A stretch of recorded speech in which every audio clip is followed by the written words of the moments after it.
श्री शिवाय नमस्तुभ्यम। दोस्तों, आप सभी लोग जानते हैं कि 18 मार्च 2024 को है होली का पहला सोमवार, मतलब कि रंग भरा सोमवार। होलाष्टक में जितने भी दिन पड़ते हैं वो सारे रंग भरे दिन होते हैं और होलाष्टक का जो पहला सोमवार होता है उसकी बहुत ही बड़ी और विशेष महत्वता होती है। अगर दोस्तों आप लोग भगवान शिव जी को प्रसन्न करना चाहते हो, अपनी किसी मनोकामना को पूर्ण करवाना चाहते हो या किसी दुख और परेशानी से छुटकारा पाना चाहते हो, तो आपके पास इस होली के सोमवार का, इस होली के त्योहार का पहला रंग भरा सोमवार आ गया है। इस सोमवार को आप लोगों को 108 चावल के दाने वाला उपाय जरूर करना चाहिए, क्योंकि दोस्तों होली के पहले सोमवार की महत्वता बहुत बड़ी होती है। और जब हम किसी विशेष दिन पर, होली के पहले सोमवार को या इस रंग भरे सोमवार को, जब हम भगवान शिव जी का 108 चावल के दाने वाला उपाय कर लेंगे तो भाई हमारी जो भी मनोकामना होगी वो पूर्ण जरूर होगी। हमारे जीवन में जो भी दुख और परेशानी चल रही होगी वो भी हमारे जीवन से दूर जरूर होगी। तो दोस्तों, इस होली के पहले सोमवार या इस होलाष्टक में पड़ने वाले पहले सोमवार या इस रंग भरे सोमवार के दिन आपको 108 चावल के दाने वाला उपाय कैसे करना है, किसको करना है, किस समय करना है, ये सारी जानकारी हम आपको बताते हैं। देखिए, सबसे पहली बात तो आप ये समझ लीजिए कि 108 चावल के दाने वाला उपाय हम एक बार नहीं कर चुके हैं,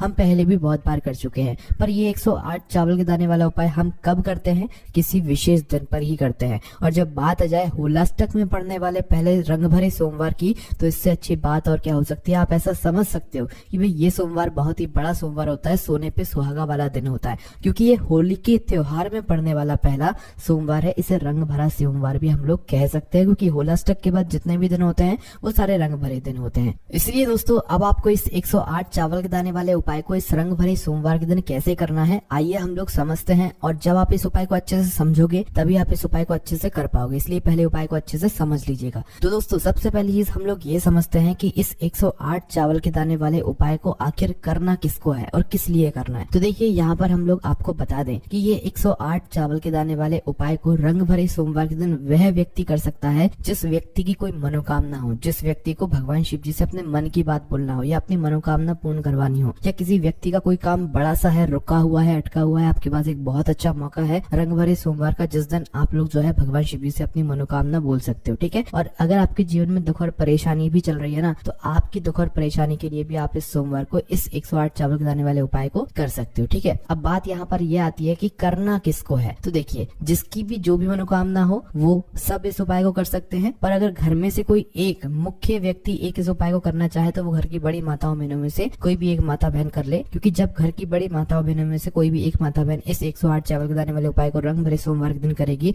तो उसके पूरे घर परिवार को इस 108 चावल के दाने वाले उपाय को करने का फल मिल जाएगा। बाकी घर परिवार के सभी सदस्य भी इस वाले उपाय को कर सकते हैं, कोई दिक्कत वाली बात नहीं है, ठीक है। तो अब यहाँ पर ये बात आप लोगों को समझ आ गई। अब यहाँ पर बात आती है कि इस 108 चावल के दाने वाले उपाय को हमें करना किस समय है, क्या सुबह के समय करना है या शाम के समय करना है। तो देखिए, यहाँ पर हम आपको बता दें कि इस 108 चावल के दाने वाले उपाय को आपको इस रंग भरे सोमवार के दिन मुख्य रूप से सुबह के समय करना है। किस समय करना है? सुबह के समय, मतलब प्रातः काल के समय करना है। पर अगर किसी कारणवश आप इस उपाय को सुबह ना कर पाओ, भाई आपने पूरी कोशिश करी नहीं कर पाए, लेट हो गए, तो आप लोग इस उपाय को दूसरे समय भी कर सकते हो, जो कि एक शाम का समय, प्रदोष काल का समय होता है, ठीक है।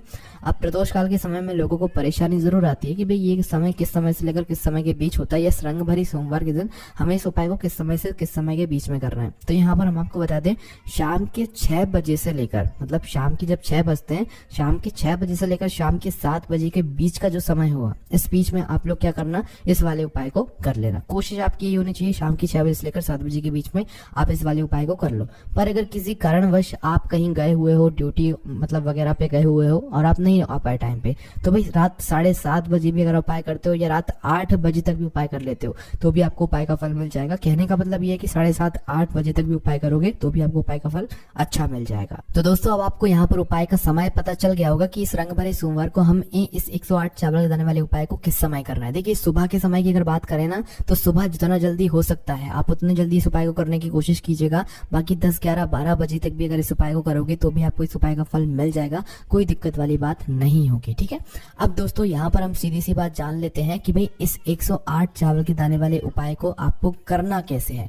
सबसे पहली चीज, उपाय के नाम में ही आप लोगों को समझ आता है कि 108 चावल के दाने वाला उपाय मतलब क्या है। इसमें कि इस उपाय में आपको 108 चावल के दाने लेने पड़ेंगे। पर यहीं पर तो सबसे मेन चीज लोगों को समझ नहीं आती है कि भाई 108 चावल के दाने हमें लेना कहाँ से है। क्या हम बाजार से लेने के लिए जाएंगे कि हम पूजन वाली दुकान से लेने के लिए जाएंगे या हम घर से ही लेंगे। तो देखिए, आपको कहीं पर भी किसी भी जगह पर जाने की जरूरत नहीं है अगर आप इस 108 चावल के दाने वाले उपाय को कर रहे हो, ठीक है। मतलब चावलों के लिए हम बोल रहे हैं। तो देखिए, आपके घर के रसोई घर में चावल तो जरूर उपस्थित होंगे और चावल बनते भी होंगे, ठीक है, आपके घर में। तो आपको मात्र क्या करना है, जो भी व्यक्ति इस उपाय को कर रहा हो उसे अपने ही घर के रसोई घर में जाना है। जब भी वो इस उपाय की तैयारी कर रहा हो तो शुद्ध होकर स्नान करके शुद्धता का विशेष रूप से वह ध्यान रखे उपाय की तैयारी को करते समय भी। तो अपने घर के रसोई घर में पहुंचना है और पहुंचकर अपने ही घर के रसोई घर में जो चावल रखे हुए हैं भाई, उन चावल में से एक मुट्ठी या एक कटोरी चावल आप लोगों को निकाल लेना है, ठीक है। निकालने के बाद क्या करना है, इन कटोरी चावल में से या अपने हाथ में जो आपने चावल निकाले हैं इसमें से आपको चावल छांटना है। कितने चावल छांटना है, 108 चावल के दाने छांटना है। अब ये 108 चावल दाने हम ऐसे भी छांट सकते हैं, पर नहीं, ऐसे आपको नहीं छांटना है। जो आपने कटोरी भरी है इसमें बहुत सारे दाने अच्छे नहीं भी होंगे, टूटे हुए होंगे, कटे पिटे भी होंगे, दाग वाले भी होंगे। पर आपको इस उपाय को करने के लिए साबुत 108 चावल के दाने चाहिए पड़ेंगे। अब साबुत कैसे दाने होते हैं, जो दाना ना तो टूटा हुआ हो, ना तो कटा पिटा हो, ना दाग वाला हो। तो ऐसे बिल्कुल साबुत चावल के दाने, अच्छे वाले सैगे वाले साबुत वाले चावल के दाने आपको अपनी उस कटोरी में से जो है छांट लेने। अच्छे चावल के दाने कितने छांटोगे, पूरे 108 चावल के दाने आप लोगों को उससे अलग निकाल लेना है, ठीक है। मतलब जमा कर रख लेना है और अच्छे से रख लेना है ना। अब जैसे ही आप लोग अपने 108 चावल के दाने निकाल लेते हो तो क्या इसको हमें कहाँ पर रख के लेकर जाना है। अब ऐसे हाथ में तो रख कर लेकर नहीं जाओगे, क्योंकि इन चावल के दानों को हमें एक भी दाना घुमाना नहीं है ना, सुरक्षित ही रख कर ले जाना है।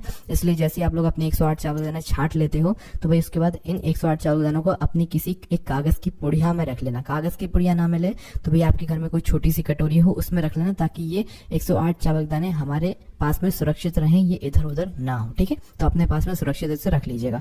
अब हम जब उपाय कर रहे हैं तो क्या सीधा हम उपाय करने के लिए चले जा सकते हैं, नहीं, ऐसी बात नहीं है। जब भी आप उपाय को करने के लिए जाएं तो भाई आपको अपने साथ में कुछ ना कुछ सामग्री जरूर रखनी है भगवान शिव जी की पूजन अर्चना करने के लिए। और ये 108 चावल के दाने वाले उपाय इस रंग भरे सोमवार के दिन आपको भगवान शिव जी के मंदिर में ही करना है, ये उपाय घर में नहीं होगा, इस बात का भी आप लोग ध्यान रखिएगा, ठीक है। तो देखिए, आपके घर के आसपास जो भी शिव मंदिर हो, जो भी शिवालय हो, आप वहां पर इस उपाय को करने के लिए जा सकते हैं।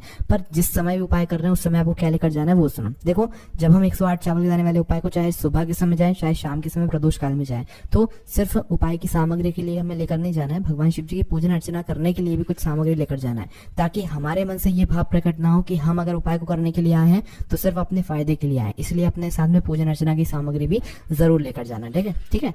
जैसे कि सुबह के समय आप लोग उपाय कर रहे हो, ठीक है, तो आपको क्या करना है भाई, 108 चावल के दाने उपाय की सामग्री में तो आपको वो अलग ही रखना है, पर इसके साथ में पूजन सामग्री जो रहेगी वो 1 लोटा जल कम से कम आप लोगों को अपने साथ जरूर लेकर जाना है। और जो लोग प्रतिदिन शिव जी के मंदिर में जाते हैं, वैसे भी सोमवार रहेगा तो ज्यादातर जाएंगे, तो सोमवार की आप जैसे पूजन अर्चना करते हो, जैसे पूजन आराधना करते हो, वैसे ही आप लोगों को करना है, कोई दिक्कत वाली बात नहीं है। पर जो लोग सिर्फ उपाय को करने के लिए जा रहे हैं वो भाई कम से कम अपने साथ 1 लोटा जल तो जरूर लेकर जाएं। अपनी पूजन सामग्री में आप 1 लोटा जल के साथ साथ में बेलपत्र, फूल, अबीर, गुलाल सब कुछ रख सकते हो। जो भी आप भगवान शिव जी की जिससे भी पूजन करना चाहते हो सब कुछ रख सकते हो, पर ज्यादा कुछ नहीं रखना चाहते तो कम से कम 1 लोटा जल जरूर लेकर जाना, अगर इस 108 चावल के दाने वाले उपाय को इस रंग भरे सोमवार के दिन आप लोग कर रहे हो, ठीक है। अब इसी बात पे शाम के समय की बात कर ले। अगर शाम के समय इस वाले उपाय को कर रहे हो तो हमें क्या लेकर जाना है, क्योंकि शाम के समय तो जल नहीं चढ़ता है। तो भाई शाम के समय अगर आप लोग उपाय को करने के लिए जा रहे हो तो मात्र अपने साथ एक घी का दीपक तैयार करके लेकर जाना। वह घी का दीपक जो होगा वह आटे का दीपक होगा, एक मीडियम साइज का दीपक होगा। जो आटा आप लोगों को थोड़ा सा अलग से गूंदना है और एक मीडियम साइज का दीपक तैयार कर लेना है। उसके अंदर जो बत्ती रखोगे वो गोल बत्ती रखोगे, वो भी अपने हाथ से बनाई हुई, रुई से बनाई हुई, ठीक है। गोल बत्ती रखने के बाद उसके अंदर शुद्ध देसी गाय का घी आप लोग डाल दोगे। शुद्ध देसी गाय का घी उस दीपक के अंदर डालने के बाद आप लोगों को क्या करना है कि इस दीपक को आप लोगों को तैयार करके शाम के समय प्रदोष काल में भगवान शिव जी के मंदिर लेकर जाना है, और साथ में अपने पूजन के 108 चावल के दाने वाले उपाय जो आप करने वाले हो, उपाय की सामग्री अपने साथ में आपको लेकर जाना है, ठीक है। जैसे ही आप शिव जी के मंदिर पहुंचते हो, चाहे सुबह पहुंच रहे हो चाहे शाम को पहुंच रहे हो, पहले जाकर आपको पूजन अर्चना करनी है, जाते से उपाय करना शुरू नहीं कर देना है। जैसे ही शिव जी के मंदिर में पहुंचते हो सबसे पहले दर्शन करना है, भगवान शिव जी को धूप देना है। उसके बाद में सुबह के समय सबसे पहले जो आप पूजन सामग्री लेकर आए उससे पूजन सामग्री से आपको पूजन करनी है भगवान शिव जी की। जैसे कि सबसे पहले जल चढ़ाना है आपको शिवलिंग पर, फूल, बेल पत्र, अबीर, गुलाल वगैरह सब कुछ लाए हुए हो तो उससे सबसे जैसे आप पूजन अर्चना करते हो ना वैसे कर लो। और जो लोग सिर्फ जल लेकर आए हैं भाई वो सिर्फ जल चढ़ा दें शिवलिंग पर, और शिवलिंग के पास में सामने या आसपास कहीं पर भी बैठ जाएं, क्योंकि अब हमें यहाँ पर उपाय को करना है ना। शाम शाम के समय की बात करें तो भाई शाम के समय जो आप घी का दीपक तैयार करके लेकर गए हो, पहले जाकर भगवान के दर्शन करके उस दीपक को जलाकर जो है अपनी माचिस से जलाना, किसी और की माचिस को मतलब मत लेना इस दीपक को जलाने के लिए, वरना इस उपाय का फल उस व्यक्ति को भी मिल जाएगा। अपने घर से अपनी माचिस लेकर जाना और इस दीपक को जलाना। फिर इस दीपक का क्या करना है, आपको भगवान शिव जी की शिवलिंग के पास में रख देना है। सामने भी रख सकते हो, आसपास भी रख सकते हो, बस इस बात का ध्यान रखना कि शिवलिंग के ज्यादा पास में मत रखना, भगवान शिव जी को आंच ना लगे, है ना। तो जैसे ही आप दीपक जला देते हो, भगवान शिव जी की शिवलिंग के पास में बैठ जाओ और अपने 108 चावल के दाने जो है जिस भी पात्र में आपने रखे हुए हैं, पुड़िया में रखे हुए तो उसे खोलकर रख लो, कटोरी में रखे हुए तो उसे अपने सामने रख लो, ठीक है। अब सामने रखने के बाद क्या करना है, सुबह के समय भी कर रहे हो तो यही कर लेना, अपने सामने जो है शिवलिंग के पास में बैठकर चावल के दानों को अपने सामने रख लेना, जो आप उपाय के लिए 108 चावल के दाने लेकर आए हुए हो। अब आपको करना क्या है, आपके सामने चावल के दाने हैं, आपको इन 108 चावल के दानों को एक एक करके अपने सीधे हाथ की हथेली से शिव जी की शिवलिंग पर चढ़ाते जाना है, ठीक है। जैसे कि उदाहरण के लिए हम लोग समझ लेते हैं कि आपके सामने चावल रखे हुए हैं, 108 चावल के दाने जो आप अपने घर से गिनकर लेकर आए हुए हो, और अपने सीधे हाथ की हथेली से ये वाला उपाय करना है, इस बात का ध्यान रखना। तो एक चावल का दाना आपने उठाया, शिवलिंग पर चढ़ाया, सिर्फ और सिर्फ शिवलिंग पर ही चढ़ाना है और कहीं पर भी नहीं चढ़ाना है। शिवलिंग के ऊपर चढ़ाया, श्री शिवाय नमस्तुभ्यम बोल दिया। फिर उसके बाद दूसरा चावल का दाना उठाया, शिवलिंग पर चढ़ाया, श्री शिवाय नमस्तुभ्यम बोल दिया। उसके बाद तीसरा चावल का दाना उठाया, शिवलिंग पर चढ़ाया, श्री शिवाय नमस्तुभ्यम बोल दिया।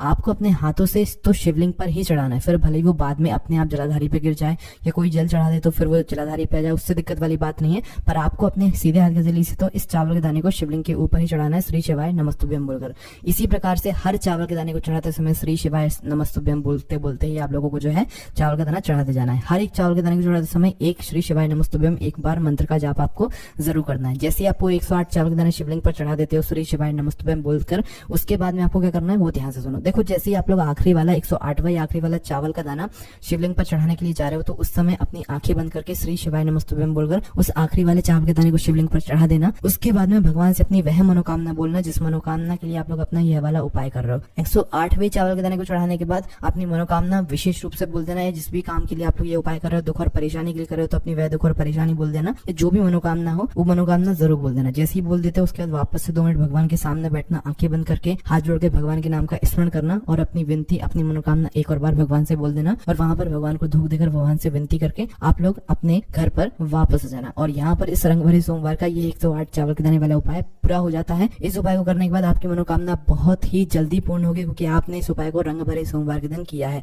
बाकी दोस्तों इस उपाय करने में अगर आपको कोई भी दिक्कत समस्या परेशानी आती है तो हमने आपको अपने व्हाट्सएप चैनल के लिंक, टेलीग्राम चैनल के लिंक डिस्क्रिप्शन में दे दी है। हमारी वेबसाइट भोलेनाथभक्ति.com भी है, जहाँ से आप लोग ये सारी जानकारियों को उपाय को आराम से बैठकर पढ़ सकते हो। कोई भी समस्या आती है कमेंट करके पूछ सकते हो। ओम नमः शिवाय, जय भोले बाबा।